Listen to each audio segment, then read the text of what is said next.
अब देखिए कोऑर्डिनेशन की टाइप्स। कोऑर्डिनेशन के 2 टाइप्स है। एक को हम नर्वस कोऑर्डिनेशन कहते हैं और एक को हम केमिकल कोऑर्डिनेशन कहते हैं।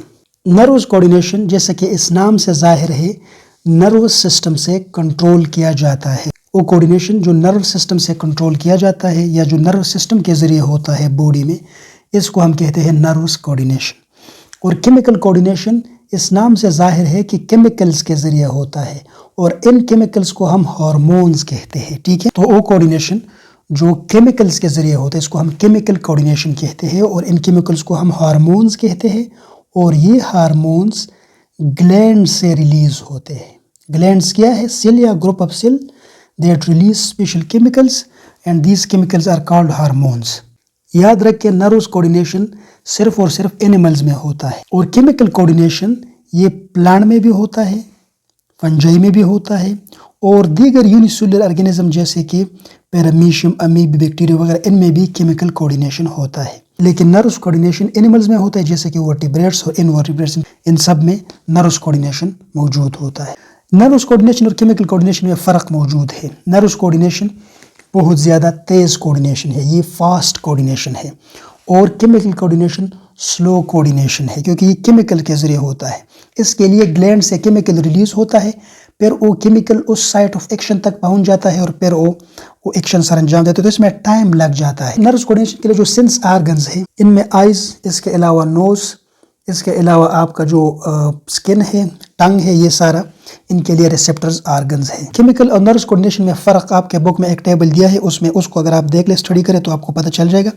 नर्वस कोऑर्डिनेशन ये इलेक्ट्रिकल टाइप कोऑर्डिनेशन है। जिस तरह इलेक्ट्रिसिटी तेज़ तरीके से एक जगह से दूसरी जगह पहुंच जाती है और बहुत तेज़ी से काम करता है, इसी तरह नर्वस कोऑर्डिनेशन भी एक इलेक्ट्रिकल कोऑर्डिनेशन है।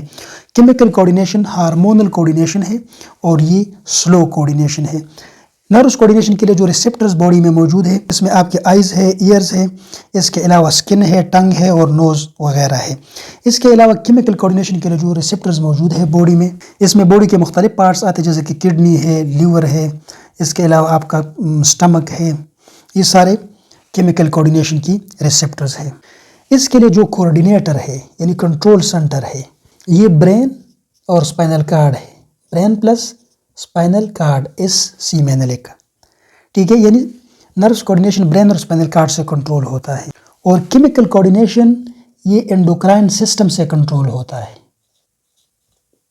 एंडोक्राइन सिस्टम, इसका जो कंट्रोल टावर है, जो कोऑर्डिनेटर है या जो इंटीग्रेटर है, जिसको हम कंट्रोल सेंटर भी कहते हैं, ये एंडोक्राइन सिस्टम है। एंडोक्राइन सिस्टम क्या है? ये बॉडी के मुख्तलिफ ग्लैंड्स, बॉडी के मुख्तलिफ पार्ट्स पर मुश्तमिल एक सिस्टम है जो कि हार्मोन्स को रिलीज़ करते हैं और बॉडी में कम्युनिकेशन का एक ज़रिया है, एक मोड ऑफ कम्युनिकेशन है। जिस तरह नर्व्स कोऑर्डिनेशन भी कम्युनिकेशन का एक मूव है, एक ज़रिया है, इसी तरह एंडोक्राइन सिस्टम भी, इसके ज़रिए भी बॉडी में कम्युनिकेशन होते हैं। इसमें ग्लैंड्स आते हैं, इसमें आपके बॉडी के मुख्तलिफ पार्ट्स आते हैं साइट ऑफ एक्शन और ये आपके हार्मोन्स भी रिलीज़ करते हैं जो कि कोऑर्डिनेटिंग केमिकल्स है। अच्छा, नर्व्स कोऑर्डिनेशन का इफेक्टर कौन होगा? पहले आप इफेक्टर सीख ले। What is effector? इफेक्टर का मतलब है बॉडी के वो पार्ट्स, वो आर्गन या वो टिश्यू या वो सेल जो रिस्पांस को फाइनल स्टेज देता है, जो रिस्पांस को प्रैक्टिकल शो करता है। मिसाल के तौर पर जैसे मैंने आपको बताया था, जैसा उस बॉय पे सन की लाइट पड़ गया, स्किन ने और इसके आइज़ ने उस लाइट की स्टिमुलस की इंफॉर्मेशन ब्रेन तक पहुंचे। ब्रेन इसका नर्व्स कोऑर्डिनेटर है।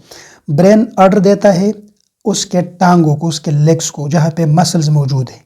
मसल्स क्या करेगा? इस बॉय के टांगे, इसके बोन ये खींचेगा और ये जो ट्री था उस ट्री के अंडर आएगा और साए पे बैठेगा। तो जो मसल्स है इसके बॉडी का मसल्स, ठीक है, ये मसल्स क्या? ये इफेक्टर है जो फाइनल रिस्पॉन्स शो करता है, इनको हम इफेक्टर्स कहते हैं। सो नर्व्स कोऑर्डिनेशन में इफेक्टर कौन होगा? मसल्स, एम से मैंने लिखा, और ग्लैंड्स। ग्लैंड तो मैंने आपको डिफाइन किया, बाद में हम ग्लैंड की पूरी तफसील पढ़ेंगे। यहाँ पे सिर्फ आप इसका छोटा सा कंसेप्ट समझे कि ग्लैंड बॉडी के पार्ट्स है या सेल्स है जो हार्मोन्स को रिलीज करते हैं। तो नर्व्स कोऑर्डिनेशन में इफेक्टर यानी काम करने वाला मसल्स होगा या ग्लैंड होगा और केमिकल कोऑर्डिनेशन में इफेक्टर आपके मुख्तलिफ बॉडी पार्ट्स हो सकता है, आपका स्टमक भी हो सकता है, आपका लीवर भी हो सकता है, आपका पेनक्रियाज, आपके स्मॉल इंटेस्टाइन, आपकी किडनी, ये सारे आपके इफेक्टर्स हो सकते हैं। उनको हार्मोन्स आता है और उस टास्क का, उस रिस्पॉन्स का फाइनल स्टेज शो करता है ये इफेक्टर्स। नेचर ऑफ मैसेज को हम देखें तो नर्वस कोऑर्डिनेशन का जो मैसेज है ये इलेक्ट्रिकल सिग्नल की सूरत में, बिजली की सूरत में जाता है, बिजली की शक्ल में होता है या इलेक्ट्रिकल सिग्नल की शक्ल में होता है। और जो केमिकल कोऑर्डिनेशन है इसका मैसेज हार्मोन की शक्ल में होता है, यानी हार्मोन की सूरत में ये मैसेज पहुंचता है साइट ऑफ एक्शन तक या इफेक्टर तक। अच्छा, ये जो नर्वस कोऑर्डिनेशन है इसका मैसेज कौन लेके जाता है, यानी कैरियर ऑफ द मैसेज कौन है, यानी आपके ब्रेन से या आपके स्पाइनल कॉर्ड से मैसेज आपके इफेक्टर तक कौन पहुंचाता है। तो इफेक्टर तक मैसेज पहुंचाने के लिए नर्वस कोऑर्डिनेशन में न्यूरॉन मौजूद होता है। क्या? न्यूरॉन। अब आप कुछ सोचेंगे कि न्यूरॉन क्या है। न्यूरॉन नर्वस सिस्टम का बेसिक सेल है। नर्वस सिस्टम में जो सेल मौजूद होता है जो मैसेज को आगे लेके पहुंचाता है, इसको हम न्यूरॉन कहते हैं। और केमिकल कोऑर्डिनेशन में मैसेज ब्लड पहुंचाता है साइट ऑफ एक्शन तक। जो नेचर ऑफ रिस्पॉन्स है नर्वस सिस्टम में, ये कंट्रैक्शन ऑफ द मसल की सूरत में होता है या सिक्रीशन फ्रॉम द ग्लैंड, इन सूरतों में होता है। या तो ग्लैंड से कोई हार्मोन सिक्रीट होगा, ठीक है, और या मसल्स कंट्रैक्ट हो गए, जैसे मसल कंट्रैक्ट हो जाए तो बॉडी पार्ट मूव करेगा और इस तरह इफेक्टर अपना इफेक्ट शो करेगा या अपना final stage of the response show करेगा। केमिकल कोऑर्डिनेशन में नेचर ऑफ जो रिस्पॉन्स है ये डिफरेंट होता है। मिसाल के तौर पर जो किड है वो ग्रोथ करता है। ये ग्रोथ क्या है? ये हार्मोन्स की वजह से होता है। ये हम पढ़ेंगे ग्रोथ किस हार्मोन के जरिए कंट्रोल किया जाता है। सो केमिकल कोऑर्डिनेशन में रिस्पॉन्स ग्रोथ भी हो सकता है, रीअब्जॉर्प्शन भी हो सकता है। आपसे एमसीक्यू में पूछेगा नर्वस कोऑर्डिनेशन फास्टर है या केमिकल, आपने बताना है नर्वस कोऑर्डिनेशन फास्टर है और जो केमिकल कोऑर्डिनेशन है इस कंपेयर टू नर्वस कोऑर्डिनेशन ये स्लोअर होता है। ये बाकी जो आपको मैंने डिफरेंसेस बताई ये भी आपसे एमसीक्यू में पूछा, केमिकल कोऑर्डिनेशन किस चीज़ के जरिए होता है, नर्वस कोऑर्डिनेशन किस चीज़ के जरिए होता है। इसके अलावा यहाँ पे मैंने आपको मैकेनिज्म ऑफ कोऑर्डिनेशन या फेजेस या स्टेप्स ऑफ कोऑर्डिनेशन, आपके बुक में इसके लिए मैकेनिज्म ऑफ कोऑर्डिनेशन का लफ्ज़ इस्तेमाल किया है। जब आप आगे जाए सेकेंड ईयर में इसके लिए स्टेप्स या फेजेस ऑफ कोऑर्डिनेशन का लफ्ज़ यूज़ किया है। जब कोऑर्डिनेशन होता है इसमें सबसे पहले क्या होता है, याद रखें, जब कोऑर्डिनेशन होता है इसका मैकेनिज्म ये है कि सबसे पहले आप स्टिमुलस को रिसीव करता है। स्टिमुलस कोई भी चेंज, मैंने आपको बताया था ना, स्टिमुलस का मतलब है चेंज। कोई भी चेंज हो तो आपका बॉडी, आपका जिस्म उस चेंज को, उस स्टिमुलस को रिसीव करता है। सो रिसीविंग ये फर्स्ट फेज है किस चीज़ का? कोऑर्डिनेशन का। ये कोऑर्डिनेशन का मैकेनिज्म आप स्टडी करते हैं तो इसमें फर्स्ट फेज क्या है, फर्स्ट स्टेप क्या है? Receiving of stimulus. मिसाल के तौर पर आप क्रिकेट खेल रहे हैं और अचानक बाल, बैट्समैन ने जब बाल को हिट किया तो बाल अचानक आपकी सर की तरफ आ रहा है। तो ये बाल जैसे ही आपकी सर की तरफ आ रहा है, ये लेट से आपका सर है और ये बाल है, तो बाल इस तरह आ रहा है। ये बाल आपके लिए क्या है? बाल का आना ये आपके लिए स्टिमुलस है। ये स्टिमुलस ये आपके जो आइज़ है इस स्टिमुलस का इंफॉर्मेशन रिसीव करेगा कि कोई चेंज आ रहा है। तो किसी भी कोऑर्डिनेशन का फर्स्ट स्टेप क्या है? स्टिमुलस को रिसीव करना, चेंज को रिसीव करना।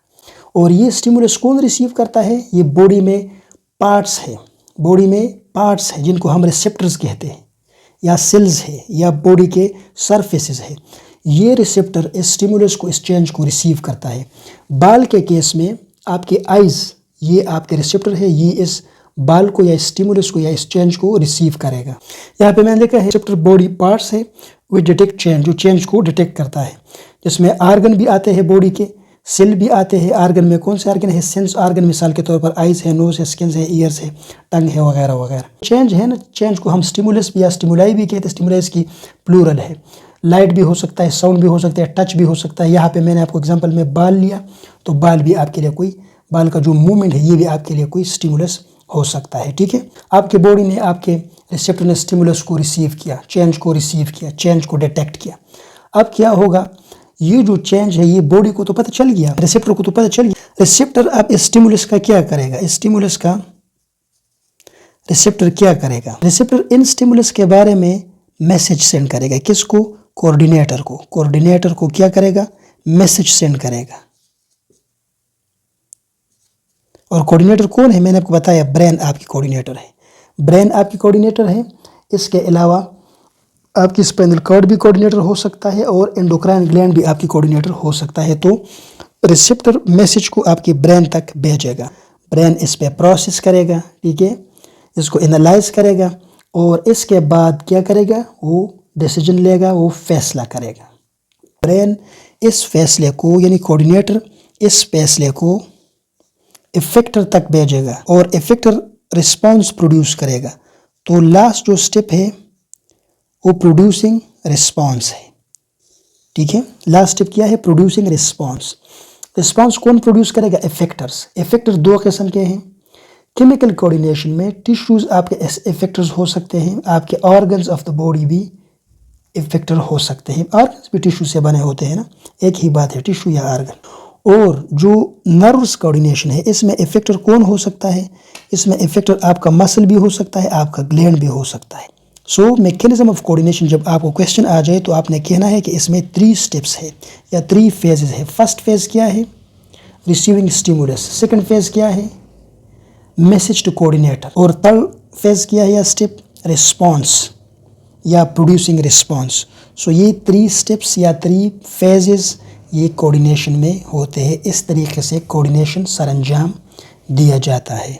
नर्व्स कोऑर्डिनेशन कौन सरंजाम देता है, नर्व सिस्टम। और केमिकल कोऑर्डिनेशन कौन सरंजाम देता है, वो हार्मोन यहाँ पे मैंने लिखे थे, अब मैंने मिटाए हैं। सो इसके बाद नेक्स्ट टॉपिक में हम नर्व सिस्टम पढ़ेंगे और केमिकल कोऑर्डिनेशन जो परफॉर्म करता है हार्मोन्स, वो भी नर्व सिस्टम के बाद हम पढ़ेंगे।